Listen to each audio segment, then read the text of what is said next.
J'espère que tu vas bien et que tu es prête pour une nouvelle semaine de préparation. Aujourd'hui, je reviens avec un nouveau format de vidéo. Si tu es nouveau ou nouvelle sur ma chaîne, je partage tous les dimanches des conseils et des astuces pour aider les candidats à préparer les concours de la fonction publique territoriale, en particulier les oraux. J'ai reçu ces derniers temps de nombreux messages me demandant de créer des contenus qui ciblent les fondamentaux de la fonction publique territoriale. Ressources humaines, finances locales, commandes publiques, etc. Pour commencer, j'aimerais te parler des marchés publics, puisque le cadre juridique a récemment changé. Le nouveau code de la commande publique est entré en vigueur le 1er avril 2019. Il a fait l'objet d'un long travail de rédaction et de concertation et il est constitué de 2 textes qui regroupent au total 1747 articles. Ces 2 textes ont été publiés au journal officiel du 5 décembre 2018. Le nouveau code de la commande publique est composé de 2 parties, une partie législative et une partie réglementaire. La partie législative correspond à l'ordonnance du 26 novembre 2018 et la partie réglementaire correspond au décret du 3 décembre 2018.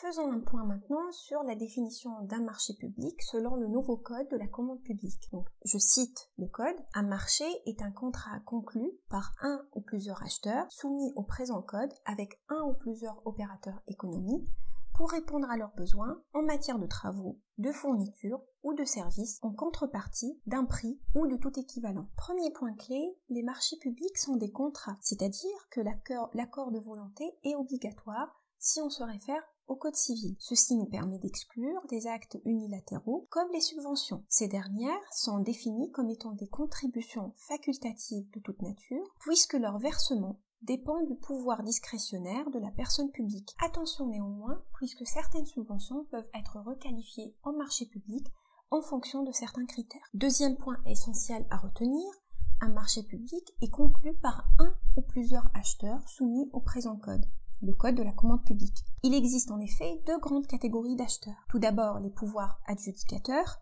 et les entités adjudicatrices. Sans entrer dans des considérations trop juridiques, on peut retenir que les pouvoirs adjudicateurs recouvrent 3 catégories de personnes, notamment les personnes morales de droit public, comme l'État et ses établissements publics, les collectivités locales et les établissements publics locaux, ainsi que l'outre-mer. Quant aux entités adjudicatrices, on peut retenir schématiquement qu'elles ont des activités d'opérateurs de réseau, comme par exemple l'énergie, l'eau, l'exploitation d'une aire géographique, les aéroports, les ports maritimes ou fluviaux et les autres terminaux de transport, les transports, les services postaux. Les entités adjudicatrices sont soit des pouvoirs adjudicateurs, soit des entreprises publiques, soit des organismes de droit privé.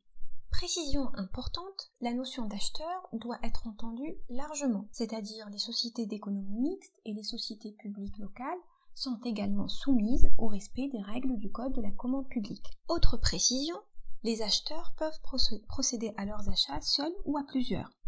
Et dans cette seconde hypothèse, l'achat pourra être effectué par une centrale d'achat ou par des groupements de commandes. Maintenant, concernant les opérateurs économiques, selon la définition donnée par le code de la commande publique, l'opérateur économique est une personne physique ou morale, publique ou privée, ou un groupement de personnes dotées ou non de la personnalité morale. En cas de groupement des opérateurs économiques, on peut distinguer 2 cas. Le premier cas, c'est un groupement conjoint, c'est-à-dire chaque opérateur exécute la ou les prestations susceptibles de lui être attribuées. Le deuxième cas est celui d'un groupement solidaire, où chacun des opérateurs est engagé financièrement dans la totalité du marché public. Quatrième point essentiel, les marchés sont conclus par les acheteurs pour répondre à leurs besoins en matière de travaux, de fournitures et de services. Ces 3 objets sont précisés par le code de la commande publique. Et dans l'hypothèse où un marché porte sur un objet mixte, il convient de se référer à l'objet principal du contrat. Enfin, les marchés sont conclus en contrepartie d'un prix ou de tout équivalent. Un marché public suppose donc qu'une charge pèse sur l'acheteur en contrepartie de la prestation rendue. Dans une très grande majorité des cas, le marché donnera lieu à un paiement de prix. Il est donc important de rappeler que les prestations qu'une personne publique pourrait obtenir à titre gratuit ne pourront pas être qualifiées de marché public. Par ailleurs, le fait de confier l'exercice d'une prestation à autrui en mettant à sa charge un risque d'exploitation ne revêtira pas la forme d'un marché public, mais d'une concession au sens du code de la commande publique. Selon ce code, un contrat de concession est un contrat par lequel une ou plusieurs autorités concédantes confient l'exécution de travaux ou la gestion d'un service à un ou plusieurs opérateurs économiques à qui est transféré un risque liés à l'exploitation de l'ouvrage ou du service. Faisons maintenant un point sur les marchés spécifiques, c'est-à-dire les marchés exonérés des règles de publicité et de mise en concurrence. Tout d'abord, il y a les marchés exclus du fait de la qualité des co-contractants. Il s'agit de la quasi-régie et de la coopération entre pouvoirs adjudicateurs. Faisons un focus sur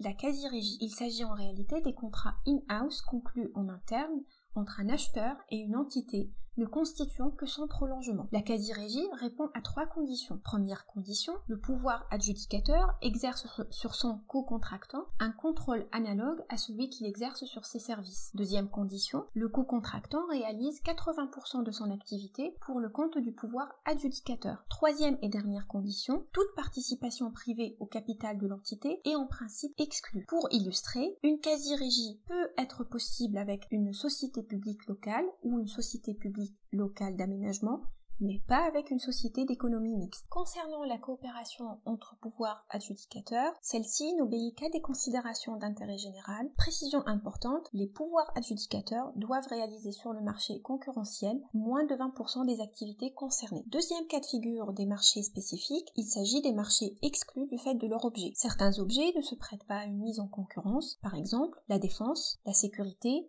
Pour résumer, tous les contrats qui répondent à la définition de l'article cité sont des marchés publics, qu'ils soient spécifiques ou non. Il est aussi important de distinguer le marché public de la procédure de passation. Il faut savoir que les procédures de passation sont variables, souvent en fonction des seuils financiers et parfois en fonction de l'objet. Voilà, on a fait le tour de la notion de marché public, mais ce n'est pas tout.